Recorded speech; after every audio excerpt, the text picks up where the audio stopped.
내 모든 시험 무거운 짐을 감당할 수 없어서 견디다 못해 쓰러질 때 우리를 구원해 주실 분이 예수님이다. 오늘 말씀과 참 짝이 잘 맞는 성령의 인도받는 우리 찬양대의 찬양이라고 생각합니다. 다시 한번 하나님께 영광의 박수를 드리겠습니다.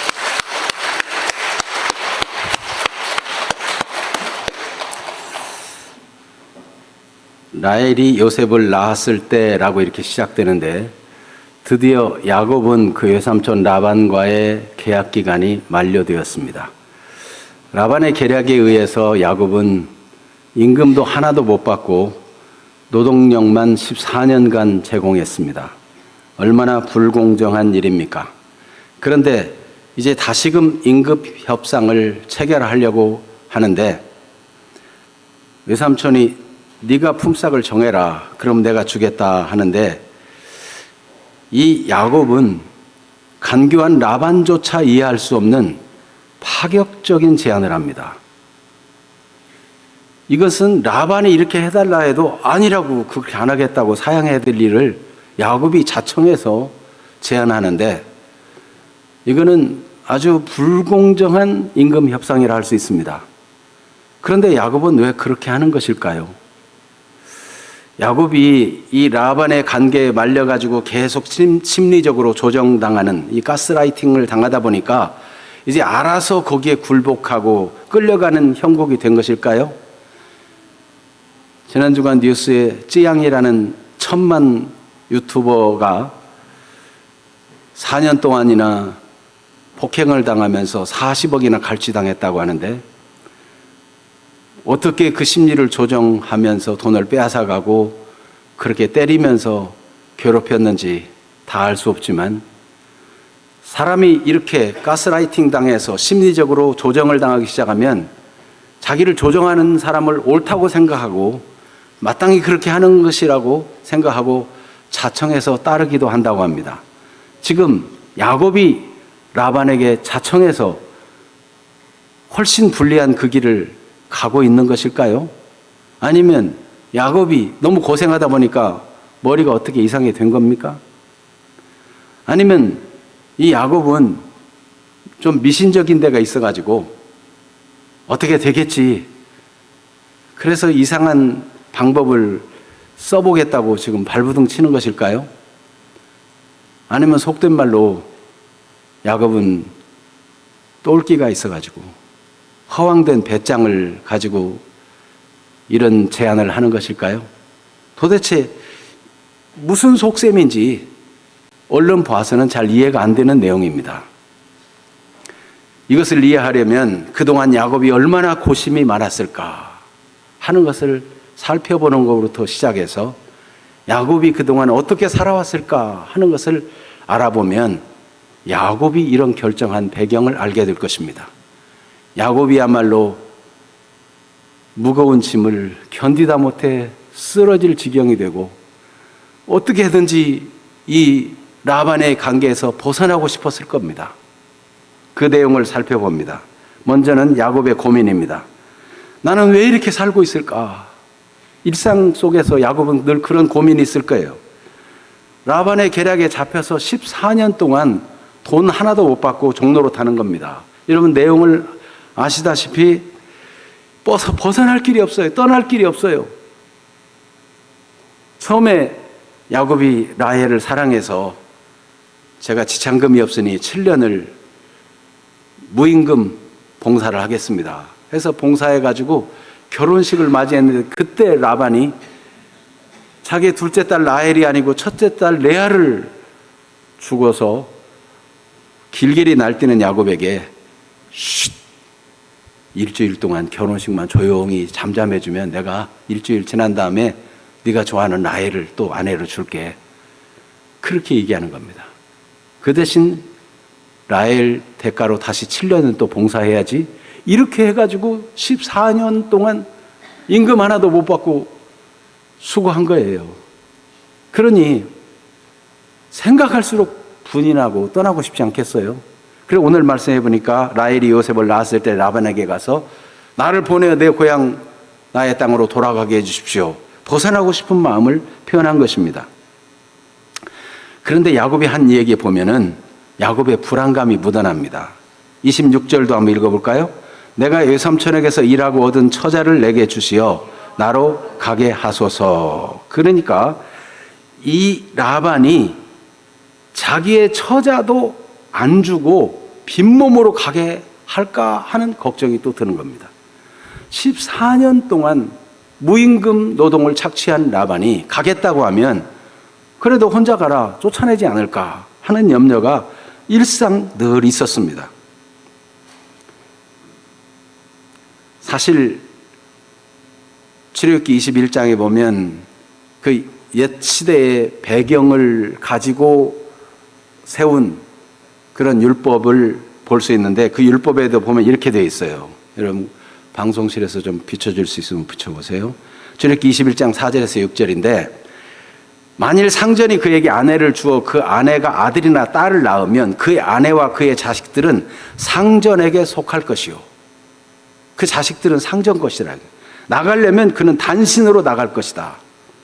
이 율법에도 이런 게 있다니까요. 당시 시대상을 반영하는 거예요.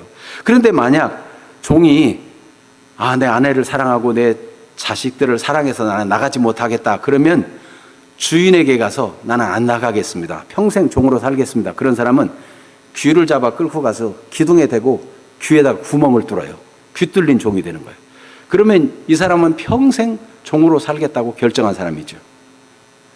그러니까 라반이 이 시대 상황을 보면 얼마든지 딸도 손자 손녀도 다 놔두고 너 단신으로 나가 그럴 가능성이 있어요. 얼마나 야곱이 근심이 되겠어요. 사실 그런 흔적이 31장 43절에 오면 나중에 결국은 도망치지 나가는 이 얘기가 31장에 나오는데 나중에 또 살펴보겠습니다. 라반의 대답을 보면 라반이 야곱에게 대답하여 이르되 딸들은 내 딸이요 자식들은 내 자식이요 이런 표현을 써요. 그러니까 심중에 라반은 늘 그런 마음을 품고 있다는 것을 알 수 있습니다. 이 라반의 철저한 물질 중심의 사고방식, 그래서 이익이 된다면 붙잡고 더 이상 빨아들일 게 없다면 헌신짝처럼 버리는 이 라반. 여러분 세상 살면서 라반 같은 사람 더러 만나시죠? 인정머리도 없고 그냥 이해관계로만 만나지 참 가까하기에는 너무 괴로운 그런 사람들 더러 있죠? 이 계략에 어떻게 벗어날 수 있을까? 네.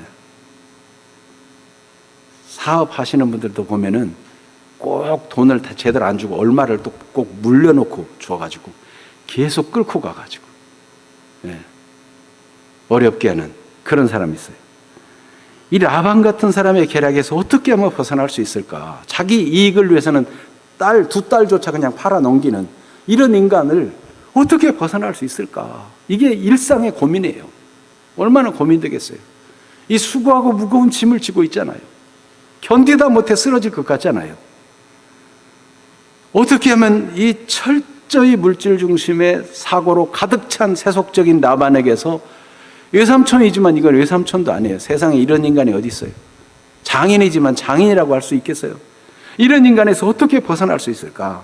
이런 불안과 염려가 야곱에게는 가득 차 있습니다.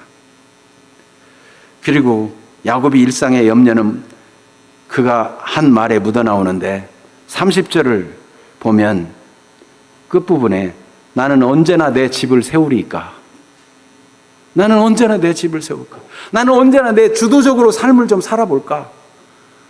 이 악마 같은 라반의 손아귀에서 언제나 벗어나서 내 주도적으로 사람답게 살아볼까? 이런 고민이 야곱에게 있었던 거예요. 또 고민이 미래에 대한 준비를 나는 어떻게 해야 될까? 이 라반의 손에서 벗어나가지고 사람답게 살려면 돈이 있어야 되는데 어떻게 할까? 만약에 이제 계약 기간이 다가오는데 끝나면은 라반이 나를 다시 붙잡을 때는 어떻게 계약하자고 할까? 또 그 계약에 말려들지 말아야 될 텐데 내가 먼저 제안해서 좀 치고 나가서 유리한 위치를 확보할 수 있다면 그것이 무엇일까? 이게 일상의 고민이에요. 여러분, 오늘 이 자리에 앉아 있지만 야곱처럼 이런 고민을 가지신 분 계시지 않습니까? 어떻게 하면 지긋지긋한 이 질병과 고통에서 벗어나 볼까? 어떻게 하면 이 불공정한 이런 직장에서 이거 가자니 괴롭고 안 가자니 먹고 살기 힘들고 사업하면서도 그 이상한 인간에게 물려가지고 계속 고통당하면서 어떻게 살아야 되나? 이런 고민 있는 분 계시지 않을까요? 오늘 말씀이 답이 되기를 축복합니다. 사람마다 정도 차이는 있어도 다 인생에 고민이 있습니다. 나는 지금 뭐하고 사나? 정말 이렇게 계속 살아도 될까? 희망이 있을까? 미래 준비는 어떻게 할까? 가진 돈은 없는데 내 남은 생활을 어떻게 살까? 뭐 이런 고민들. 좀 멋지게 나도 내 인생을 내 주도적으로 좀 살고 싶은데 어떻게 그렇게 살 수 있을까? 이런 고민들 말이죠. 여러분, 고민을 가진 하나님의 사람은 그것을 가지고 기도로 나아가는 법입니다. 야곱은 그의 고민을 일상의 기도로 바꾸었다는 것이 그가 라반과의 대화에 보면 묻어나옵니다. 여러분, 사람을 이렇게 대화해 보면 이 사람은 정말 기도의 사람이구나, 이게 느껴지는 사람이 있고, 이 사람은 지독히 기도도 안 하고 교회는 다니는데 하나님이 안전에도 없는 사람이구나, 이런 사람도 있어요.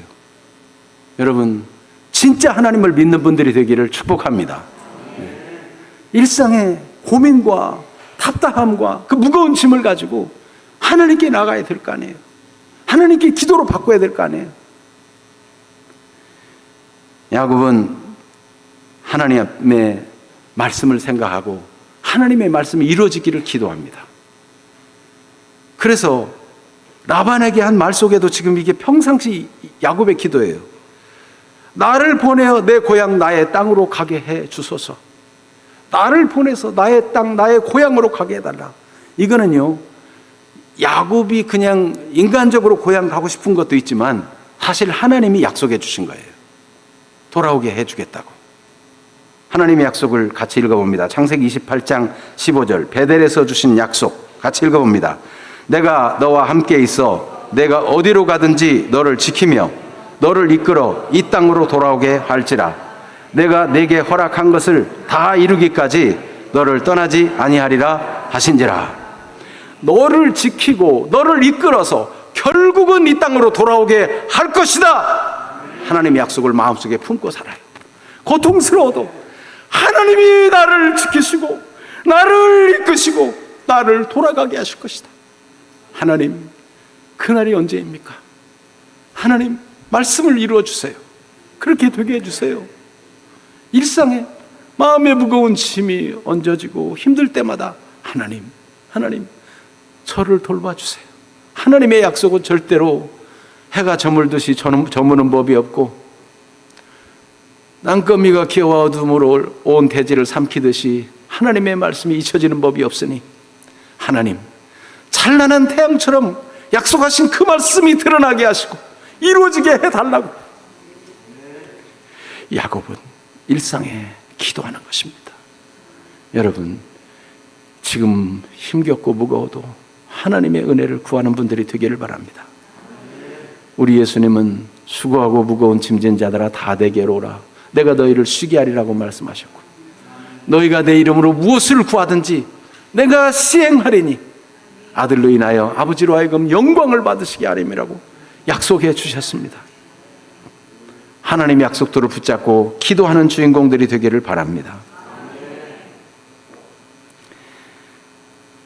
예수님께서도 그가 하신 말씀과 가르침에 보면 그가 일상 기도하는 내용이 숨겨져 있어요. 예수님 말씀이 늘 하나님을 존중하고 하나님께 기도하고, 어느 날 제자들이 예수님, 우리에게도 기도를 가르쳐 주세요. 그때 예수님이 기도를 가르쳐 준 내용이 예수님이 일상적으로 평상시 하는 기도예요.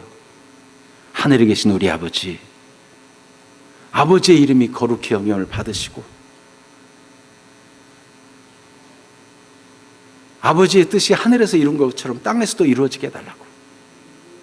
아버지의 나라, 아버지의 통치가 이 땅에서 이루어지게 해달라고 기도하라고 가르쳤는데, 예수님은 언제나 하나님의 뜻이 이 땅에 이루어지기를 위해서 본인이 일상적으로 기도하고 하나님의 이름을 거룩히 높이며 기도하고 하나님의 뜻이 이루어지도록, 사람들은 예수님을 환호하고 존경하고 인기몰이야 하는 것처럼 따라다녔지만 예수님은 인자가 온 것은 섬김을 받으리 함이 아니라 도리어 섬기리 하고 자기 목숨을 많은 사람의 대속물로 주리 함이라.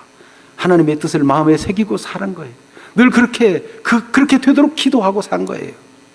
여러분, 우리의 기도도 하나님의 뜻이 이루어지고 하나님 말씀이 이루어지도록 말씀을 붙잡고 기도하는 사람들이 되기를 축복합니다. 이것이 우리 일상의 기도가 되어야 될 거예요.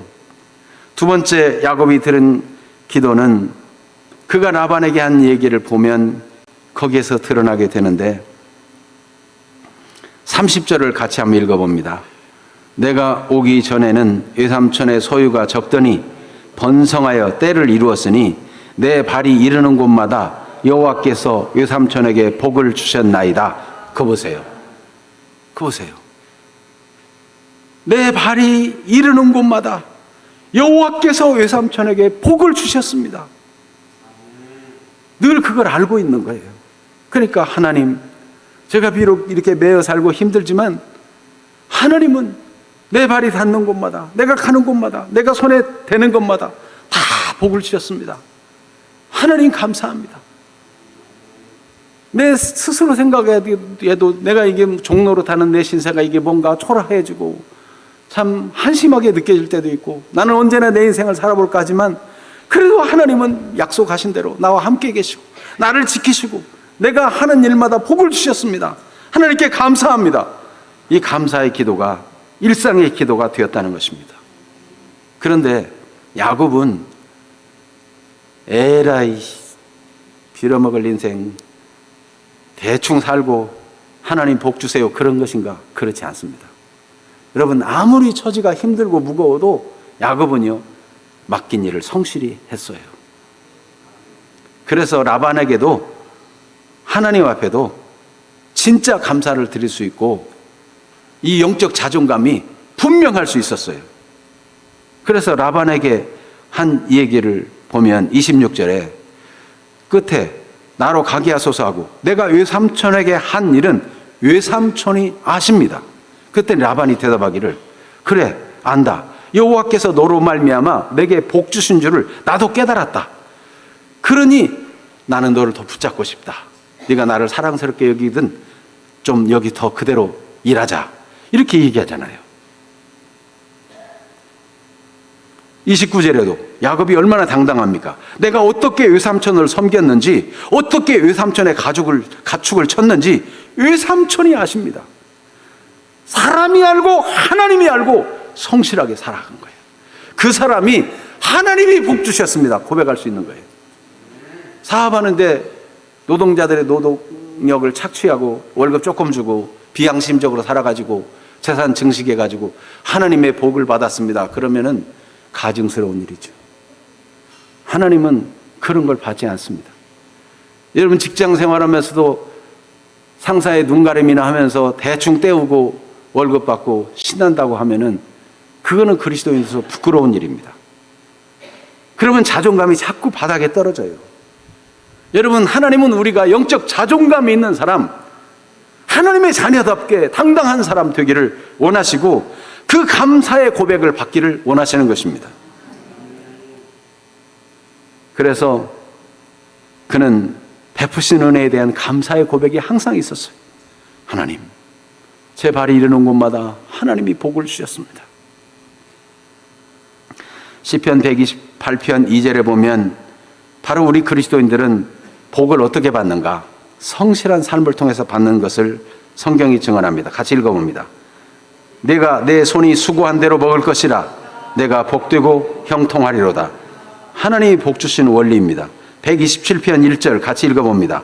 여호와께서 집을 세우지 아니하시면 세우는 자의 수고가 헛되며 여호와께서 성을 지키지 아니하시면 파수꾼의 깨어 있음이 헛되도다. 여러분, 아무리 성실하고 열심히 수고를 다해도 하나님이 세워주지 않으면 그 수고가 헛되다는 거예요. 파수꾼이 아무리 눈을 밝히고 있어도요, 하나님이 지켜주지 않으면 성을 지킬 수 없어요. 허사가 돼요. 사실은 하나님이 지키시고 돌보시는 거예요. 여러분, 여러분의 인생을 하나님이 지키시고 돌보시는 줄을 믿으시기를 바랍니다. 그래서 하나님이 이만큼 지켜주시고 돌보신 것도 감사합니다. 내가 무엇이라고 이렇게 은혜를 주십니까? 하는 감사의 마음이 늘 있어야 돼요.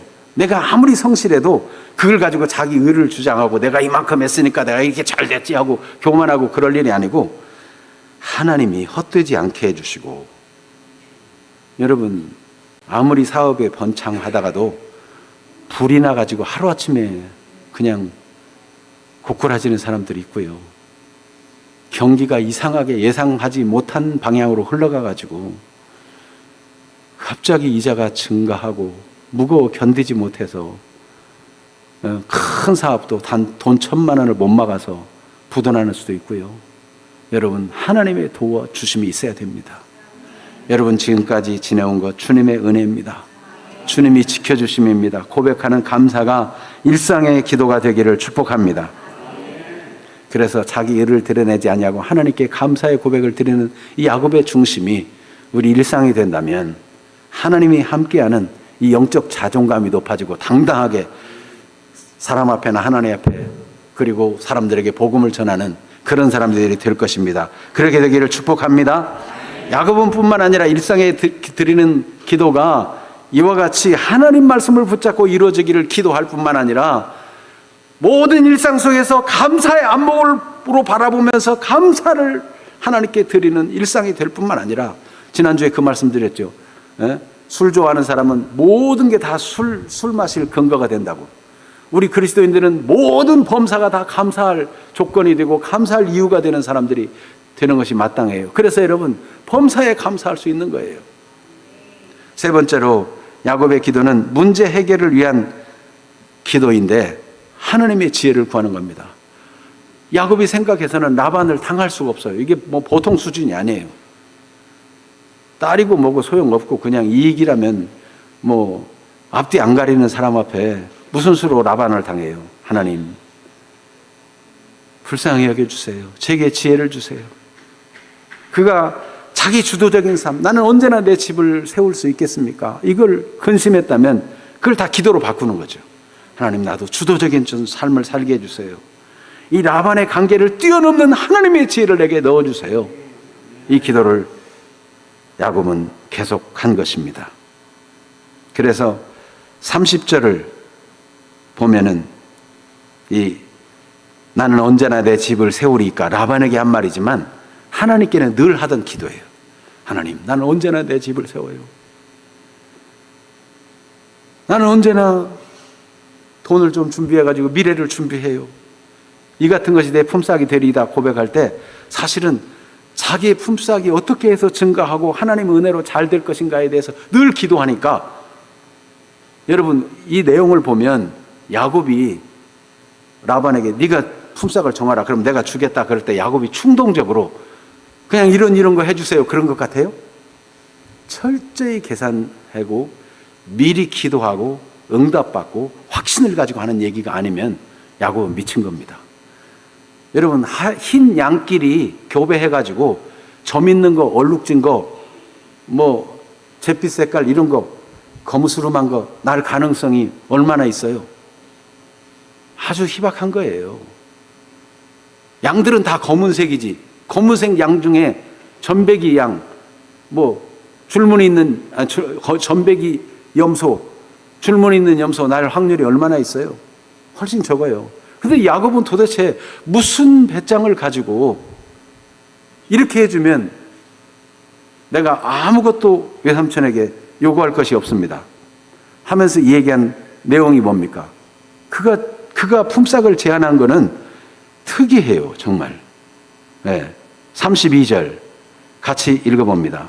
오늘 내가 외삼촌의 양떼를 두루다니며 그 양 중에 아롱진 것과 점 있는 것과 검은 것을 가려내며 또 염소 중에 점 있는 것과 아롱진 것을 가려내리니 이 같은 것이 내 품삯이 되리이다.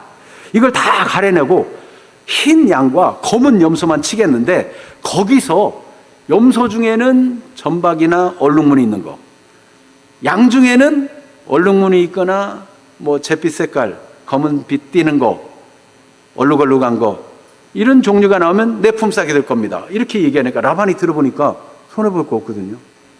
그렇게 하자. 그런데 야곱의 말을 보면 오늘 내가 이렇게 가서 다 고르겠다 그랬거든요. 그런데 누가 골라요? 라반이 이르되 내가 내 말대로 하리라 하고 35절에 보니까 그날에 그가 누구예요? 라반이에요. 35절 한번 읽어봐요. 그날에 그가 순염소 중 얼룩무늬 있는 것과 점 있는 것을 가리고 암염소 중 흰 바탕에 아론진 것과 점 있는 것을 가리고 양 중에 검은 것들을 가려 자기 아들들의 손에 맡기고, 라반의 아들들 손에 맡겨서 거리를 사흘길이 뜨게 했다. 100km나 멀리 뛰어놓아가지고 야곱이 이거 지금 나를 속이려고 무슨 수를 쓰는 게 아니야, 이런 계산을 한 것 같아요. 그래서 그 양을 갖다가 교배시켜서 자꾸 자기 것을 만드는 이상한 일을 하지 않도록 해야 되겠다는 생각을 하셨는지 100km 멀리 뛰어나 버렸어요. 인간적으로 생각하면 그래, 네가 지금까지 문호동으로 일했으니까 지금 여기서 골라낸 건 너에게 주마, 이럴 수도 있는데 말이에요. 그 자기 아들들에게 다 맡겨버리고 지금부터다. 지금부터. 여러분, 야곱은 일상에 하나님의 지혜를 구하고 어떻게 하면 주도적인 삶을 살까? 언제나 내 집을 세우겠습니까? 하나님의 지혜를 달라고 기도했더니 하나님이 야곱의 기도를 응답하신 것입니다. 그래서 야곱은 하나님의 분명한 응답과 확신을 가지고 그렇게 하자고 계약을 먼저 제안한 거예요. 이게 뜬금없이 갑자기 나온 얘기가 아니에요. 대책 없이 말한 게 아니에요. 여러분, 우리 그리스도인들은 대책 없이 미친 듯이 그냥 기도하면 된다라고 사는 사람이 되는 것은 좀 이상한 광신자 비슷한 겁니다. 그렇게 살면 안 돼요.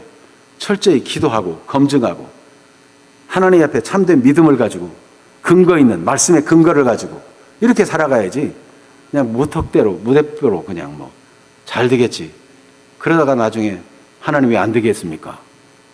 하나님 앞에서 정당한 삶, 성실한 삶도 살지 않고 하나님께 책임을 돌리면 되겠습니까? 상식에도 안 맞는 일이에요. 그래서는 안 돼요. 야곱은요, 철저하게 검증하고 확인하고 거기다 믿음을 가지고 이 계약을 체결한 겁니다. 도대체 무엇을 근거로 그렇게 이야기하는 겁니까? 야곱이 미리 준비한 얘기를 줄줄 했어요. 그래서 계약을 체결한 겁니다. 이런 기도가 응답받게 되는 과정이 어떨까 생각해 보면 이것은 그의 지식이나 경험이나 계산으로 된 것이 아니고 하나님의 긍휼로 되어진 일입니다. 하나님이 은혜를 주셔서 된 일이란 말입니다. 하나님이 어떤 은혜를 주셨기에 이런 계약을 할 수 있었을까? 그리고 이 계약이 성공이 돼가지고 복을 받고 잘 될 수 있었을까? 먼저 마가복음 9장 23절 말씀을 한번 같이 읽어봅니다. 예수께서 이르시되 할 수 있거든이 무슨 말이냐? 믿는 자에게는 능히 하지 못할 일이 없느니라 하시니. 물과 불에 귀신 들려가지고 자꾸 넘어지고 고생하는 아들을 둔 아버지가 얼마나 마음 힘든지, 제자들에게 왔더니 제자들이 못 고치고 바리새인들하고 율법사들하고 논쟁만 하고 있지, 자식은 계급품을 물고 넘어지는데 해결은 안 되고 있는데 예수님 오셨어요. 예수님, 할 수 있거든요, 이 자식을 좀 고쳐주세요. 그랬더니 예수님이 할 수 있거든요 무슨 말이냐? 믿는 자에게는 능히 하지 못할 일이 없느니라, 이렇게 말씀했어요. 그러니까 하나님으로서는 믿기만 하면 하나님은 다 하실 수 있다, 하나님을 믿으라, 이 얘기를 해준 겁니다. 이 말씀이 마태복음 19장 26절에도 같이 봅니다. 예수께서 그들을 보시며 이르시되 사람으로는 할 수 없으나 하나님으로서는 다 하실 수가 있느니라. 부자가 천국 들어가기 어렵다고 하니까 사람들마다 다 근심하죠. 그때 예수님은 사람으로서는 할 수 없으나 하나님으로서는 다 하실 수가 있느니라 그랬어요. 이 말씀은요, 모든 상황 속에 다 적용될 수 있어요. 사람이 할 수 없는 일을 하나님이 하고자 하면 하실 수 있습니다. 하나님은 무에서 유를 창조하신 창조주십니다. 사람이 할 수 없는 일을 하나님은 하실 수 있어요. 페니실린 발견에 대해서 얘기하고 싶습니다. 방송실에서는 알렉산더 플레밍 얼굴을 한번, 이 알렉산더 플레밍은 영국의 이 세균 학자인데 그날도 세균을 배양하고 있었어요. 그런데 아무리 연구해도 실적이 안 나와요. 이게 제대로 안 돼. 휴가철은 다가오고 포도상 구균을 배양하던 접시를 놔두고 아이씨 그냥 휴가나 가겠다 그러고 가버렸어요. 사실은 이 과학자가 배양하는 접시를 잘 보관하고 이래야 되는데 뚜껑도 안 덮고 그냥 방치하고 휴가를 떠나버린 거예요. 휴가를 갔다 와가지고 연구실에 돌아와 보니까 포도상 구균이 죽은 거예요. 푸른 곰팡이가 피어 있어요. 망했다. 그런데 순간 아니 포도상 구균을 푸른 박테리아가 죽였어? 세균을 죽이는 물질이 푸른 곰팡이 속에 있다고? 이야, 새로운 발견을 한 거예요. 이 푸른 곰팡이에서 세균을 죽이는 물질만 추출하면 대박이에요. 여러분, 그렇게 해서 많은 감염병, 포도상 구균뿐만 아니라 다른 많은 박테리아를 박멸하는 페니실린이라는 약재가 발견이 된 거예요. 우연처럼 말이죠. 그래서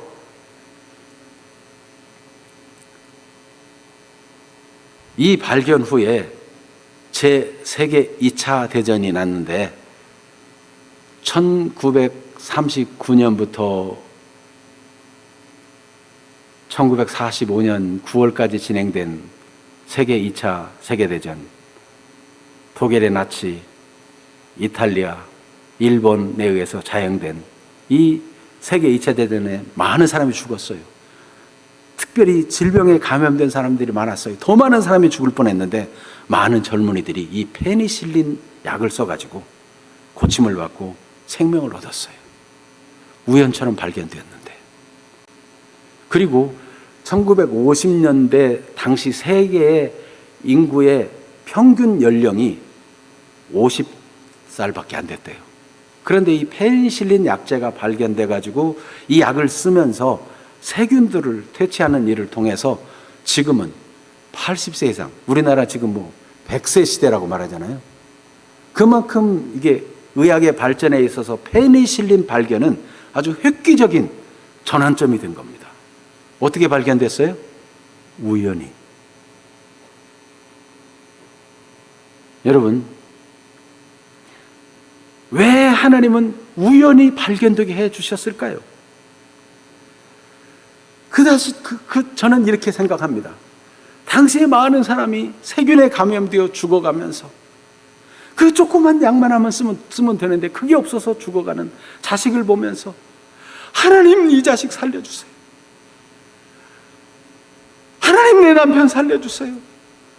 하나님 내 아내 살려주세요. 얼마나 사람들이 부르짖었겠어요. 하나님은 조그만 세균 감염만 해결하면 살아날 이 사람들을 인해서 부르짖는 사람들의 고통과 부르짖음을 들으시고 알렉산더 플레밍에게 우연히 이 놀라운 페니실린 발견의 은혜를 선물로 주셨다고 생각합니다. 여러분, 의학의 발전은요, 사람의 성실한 연구에만 있는 것이 아니고 하나님의 특별한 이런 은총 속에서 되어진 일이 많아요. 물론 사람의 성실한 연구도 다 필요한 것이고, 그런데 그게 하나님의 섭리는 성실한 자에게 복을 주시는 것과 사람이 아무리 노력해도 안 되는데 하나님이 어느 날 번쩍 우연히 발견하게 하시고 생각지도 않은 것이 갑자기 떠오르게 하시고 어떤 이상한 꿈을 꾸게 하시고 그런 특별한 방법으로도 하나님이 은혜를 주시는 분이십니다.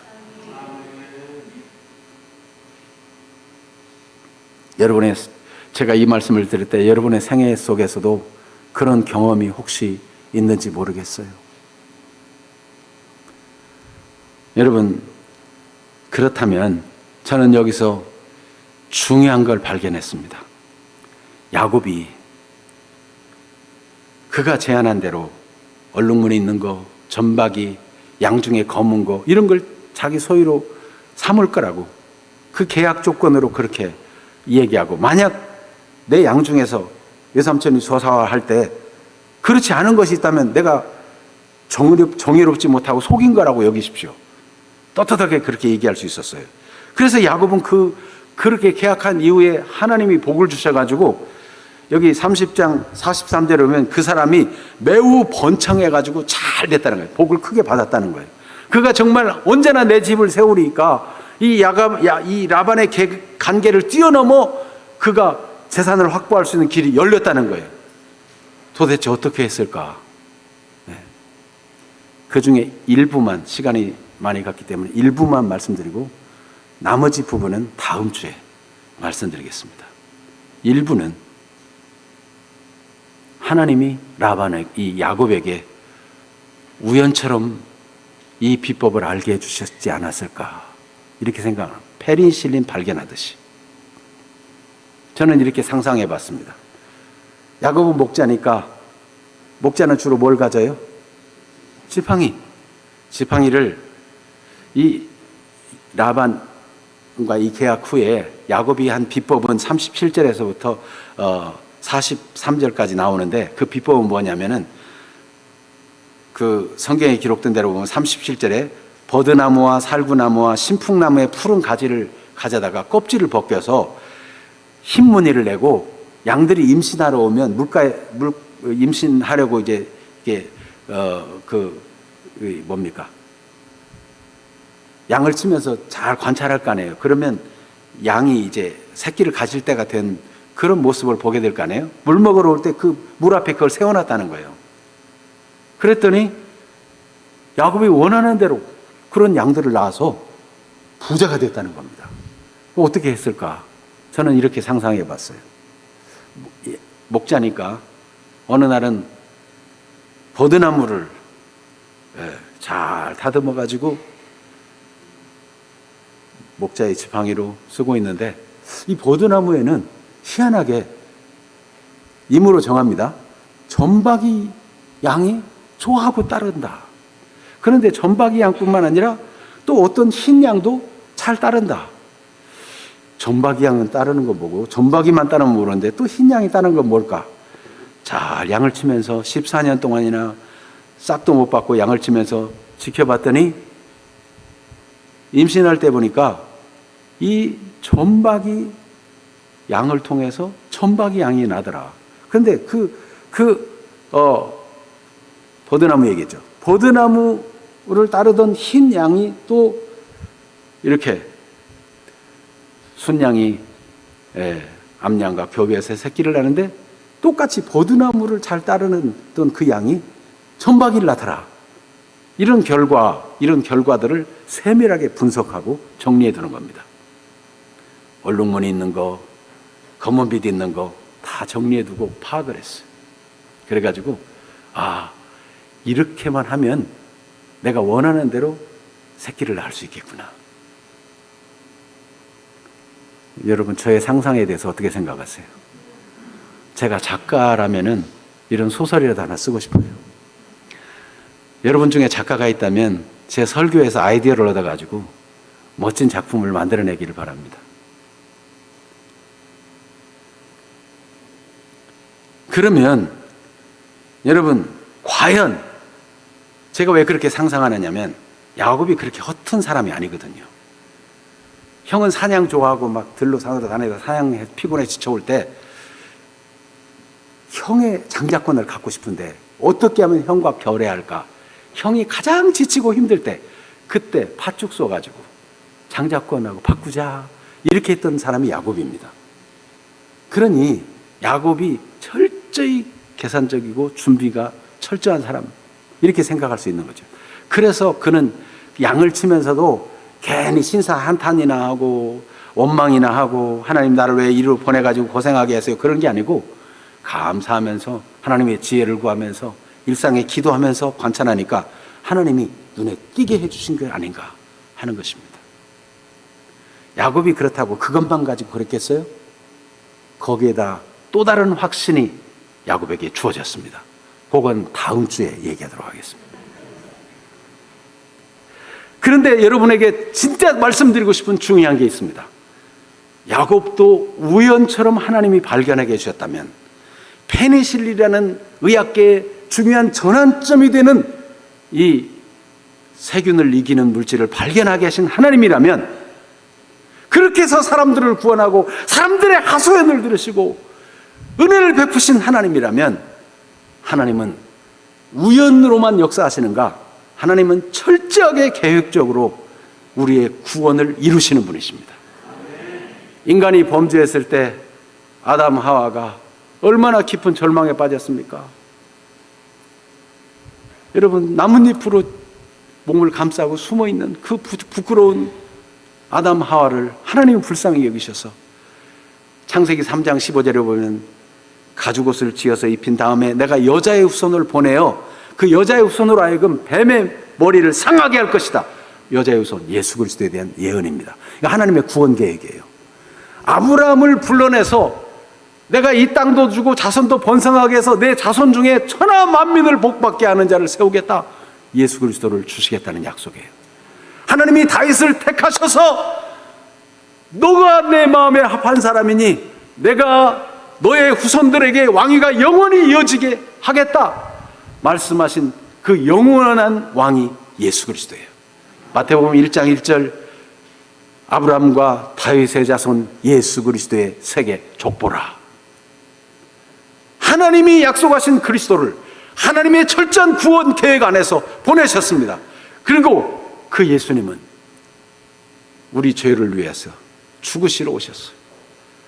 아들을 낳으니 이름을 예수라 하라. 이는 자기 백성을 그들의 죄에서 구원하는 사람이 되게 하려고 이름을 예수라 지라는 거예요. 그리고 임마누엘이라 할 것인데 하나님 우리와 함께, 임마누엘이라는 뜻, 마태복음 1장 23절에 그 의미는 무엇이냐? 하나님이 우리와 함께 계시다. 하나님은 철저하게 하나님이 직접 오셔서 우리와 함께 계시면서 우리를 구원하시는 그런 하나님, 성삼위 하나님 중에 제2위 성자 예수님을 보내셔서 우리 죄를 위해 대신 죽으심으로 우리를 구원하실 것을 계획했습니다. 그래서 여러분 창세기 3장, 로마서 3장 23절에 모든 사람이 죄를 범하였음에 하나님의 영광에 이르지 못하더니, 로마서 3장 24절 말씀에는 어떻습니까? 하나님께서 친히 그리스도를 보내어 우리 죄를 대신해서 죽게 하심으로 하나님의 은혜로 그를 믿는 자마다 다 구원받도록 하신 것을 증언하고 있어요. 로마서 5장 8절 말씀에는 우리가 아직 죄인 되었을 때 그리스도께서 우리를 위하여 죽으심으로 하나님께서 우리에게 대한 자기의 사랑을 확증하셨느니라. 하나님의 철저한 계획 속에서 되었는 일이에요. 하나님이 우리를 죄에서 구원하시고 절망에서 구원하시고 사탄의 손아귀에서 놓여나게 해 주시려고 하나님은 계획적으로 하나님 우리를 구원할 계획을 하나님이 세우시고, 하나님의 아들 예수님은 그 구원 계획을 이행하시려고 이 땅에 직접 오시고, 예수님이 다 이루신 일, 십자가에 죽으시고 다시 살아나셔서 우리의 구원을 완성하신 이 일이 우리 삶에 각자에게 적용되도록 성령을 보내서 우리로 하여금 믿게 해주시는 하나님의 위대한 구원 계획, 이 사실을 반드시 믿는 분들이 되기를 바랍니다. 여러분, 우연처럼 발견된 페니실린 효과의 혜택을 보고 있는 여러분, 하나님의 우연처럼 보여주는 은혜도 감사하거니와 하나님의 철저하고 완벽한 계획 속에서 보내신 예수 그리스도를 반드시 믿는 분들이 되어서 절대로 지옥 가지 말고 천국의 주인공 되시길 바라고, 이 땅에서도 하나님께 일상 속에서 기도함으로 영적 자존감이 올라가서 사람 앞에도 당당하고 하나님 앞에서 감사로 기도하고, 여러분 믿음으로 그리스도의 향기를 나타내며 복음을 담대히 증언하는 그런 사람들 되기를 축복합니다. 하나님은 오늘 이 일을 위해서 우리를 부르셨고, 여러분 처음 오신 분도 보이는데 우연처럼 여러분이 이 발길을 여기 온 것이 아니고 하나님이 진짜로 예수님을 믿는 사람 되라고, 당당하게 영적 자존감 가지고 멋지게 살아가는 사람 되라고, 야곱처럼 이렇게 하나님 말씀 믿고 행하다가 하나님이 주신 복으로 얼마든지 주도적인 삶을 살고 당당하게 살아가라고, 그렇게 해주시기 위해서 오늘 보내셨습니다. 우리 모두가 그 은혜를 누리는 분들이 되기를 바랍니다. 주님의 이 놀라운 은혜를 우리 찬양하고 기도하겠습니다. 251장 놀랍다 주님의 큰 은혜, 우리의 죄를 속하시려 갈보리 십자가 위에서 어린 양 보혈을 흘렸네. 주의 은혜 우리의 죄를 다 씻었네. 주의 은혜 우리의 죄를 다 씻었네. 죄악은 성난 파도같이 우리 영혼을 위협하나 헤아릴 수 없는 주의 은혜 십자가에서 보이셨네. 죄악에 물든 영혼들을 주께서 피로 씻으시네. 지금도 흐르는 그 피의 눈보다 더 희게 씻으라. 주님은 우리를 이 비할 수 없는 은혜, 세상에 무엇과 비교할 수 없는 그 은혜로 우리를 사랑하시고 독생자 예수 그리스도를 보내신 이 은혜를 찬송하고 더 이상 지체하지 말고 진짜 예수님을 믿는 사람 되기를 바라고, 하나님의 온전한 구원 계획에서 합당한 믿음을 발휘하여 믿음의 사람이 되고 근거 있는 믿음을 가지고 확실히 믿는 사람 되고 여러분 인생 복된 인생들이 되기를 축복합니다. 놀랍다 주님의 큰 은혜, 같이 찬송합시다.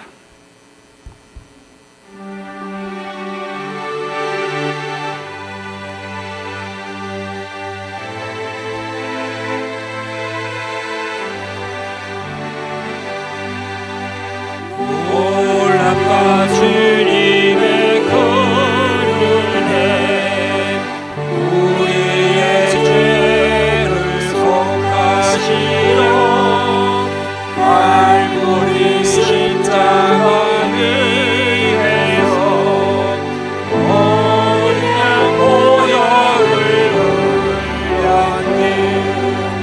주의 은혜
말씀을 생각하며 기도하십시다.